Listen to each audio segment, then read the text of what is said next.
Okay, so I came up against my first stumbling block. This is the Ninja 5 monitor. That's the Shinobi.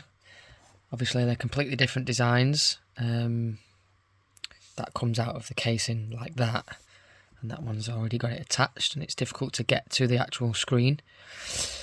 So I heated this Ninja one up just to get the screen off all of the casing. We don't want that, but we want that. We want to take that off there, and we want to put it on that, and then we have the casing that we need to put back in the Ninja 5.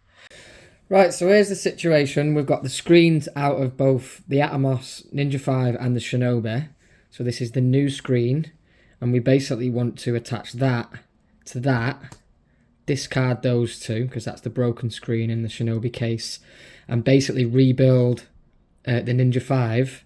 Hopefully it's going to work